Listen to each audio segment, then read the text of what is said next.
Magandang araw po sa inyong lahat. Welcome back po sa channel ko, Home Cooking with Joyce Alvior. I'm not a chef, but I love to cook and my passion is cooking.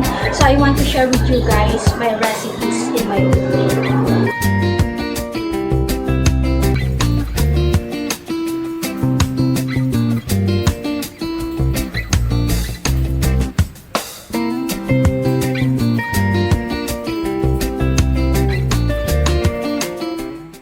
Guys, it's been a while. Welcome back po sa channel ko, Home Cooking with Joyce Alvior. So, naging busy for the past few days, kaya hindi ako nakapag-upload ng video ko. And alam nyo, for today, mag-share ako ng another chicken recipe. And ito po ay ang version ko ng roast chicken. And alam nyo, lalagyan ko ang aking roast chicken ng ketchup. Kaya naman, tatawagin ko ang aking recipe na Ketchup Roast Chicken. Nako, sa mga gusto pong matry ang version ko ng recipe for today, please watch this video. So, ito po yung mga prepare ko ingredients sa ating roast chicken.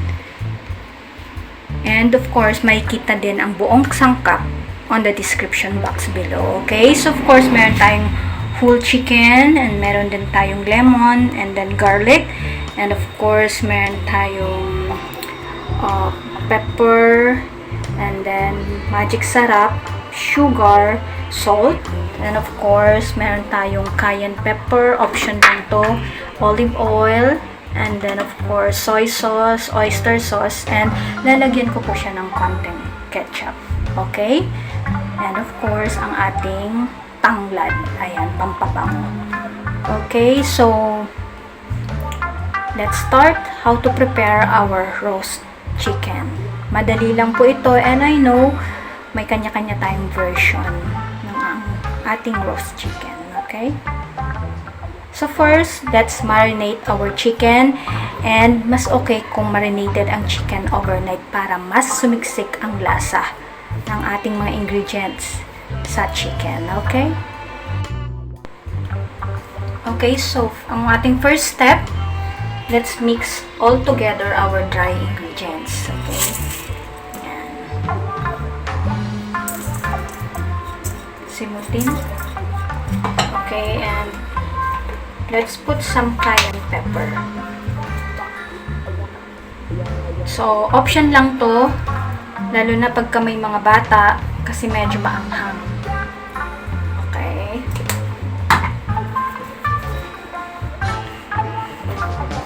Next,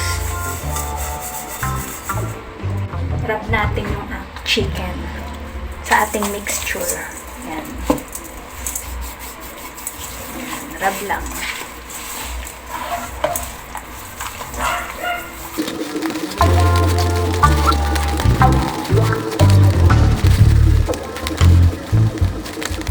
Okay, and then after that, i-mix naman natin yung remaining ingredients.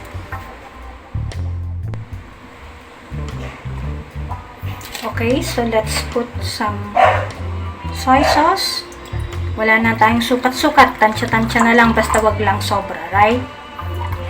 Right, okay. And then olive oil. Mas maganda kulang kaysa sobra. Kung wala kayong olive oil, you can use the ordinary oil. And then of course, ang ating oyster sauce.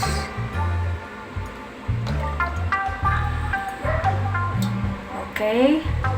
And of course, let's put some ketchup, tomato ketchup.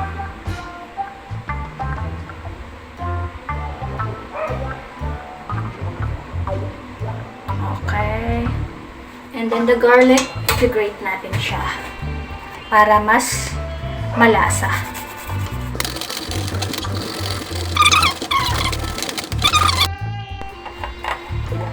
Simutin natin ang garlic. Okay, and then after that, so kung walang lemon, of course, kalamansi. Then ito, pwede nating ilagay mamaya sa may chicken natin. Pampabango.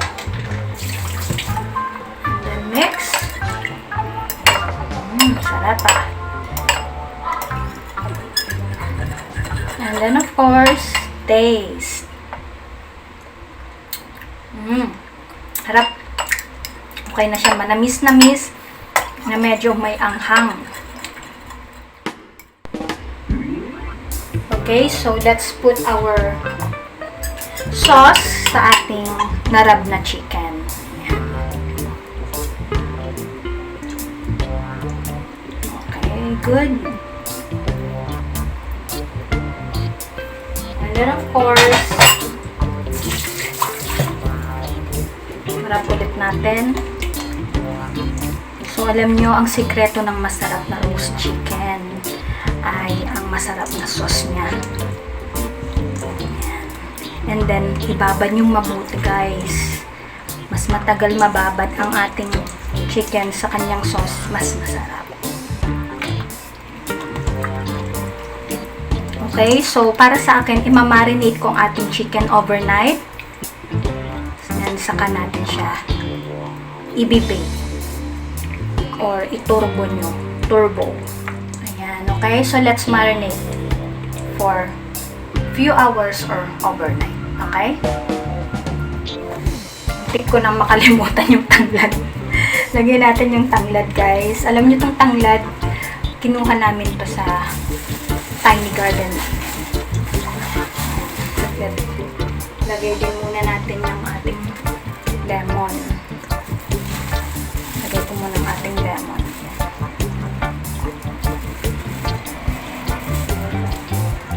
Pabango. Pang aroma. And then, ang ating tanglad, lagay nyo na lang.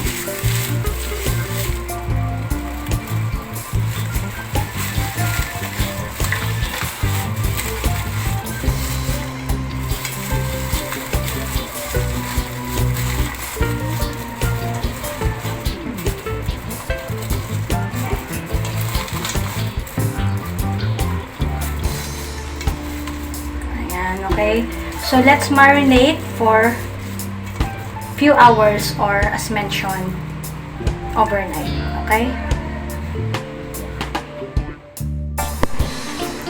So ito na, guys, ang ating overnight na marinated chicken. So let's bake for more than an hour sa 200 degrees Celsius. Okay? So let's put, guys, sa ating baking tray. Ayan. Ang ating pinaupong manok roast chicken.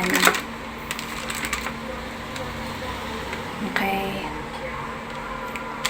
So, kung wala kayong oven, yung turbo broiler, yun ang gamitin nyo. Or kaya naman, let's do the manual thing. Okay? May lechon manok na kayo. Instant lechon manok. Homemade taste better. Okay, so let's bake. Okay, so dyan ka muna for more than an hour.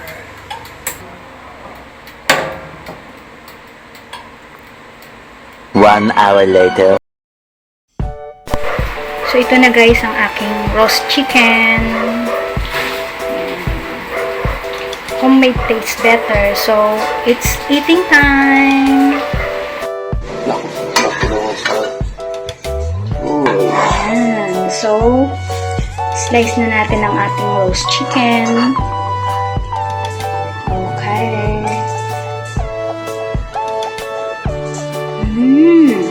Sandali lang. Hanggang lang. So tender. Ayan, oh. Homemade tastes better and mas mura pa.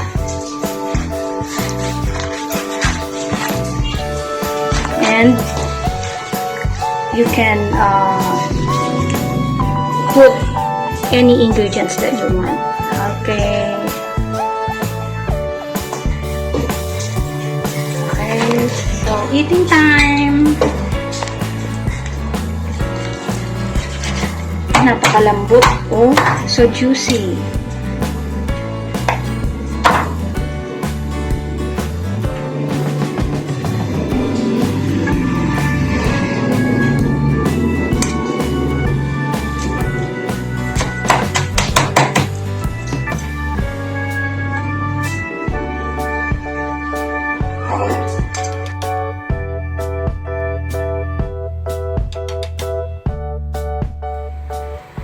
Ayan, so natakam po ba kayo? Nako, kung yes na yes, try it now, di ba? For your loved ones, for your kids. Okay?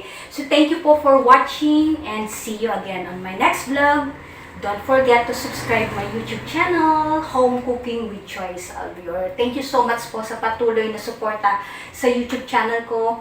And sana po, patuloy niyo pong suportahan ang mga next coming videos ko. Okay? So keep blessed. Bye for now. Take care.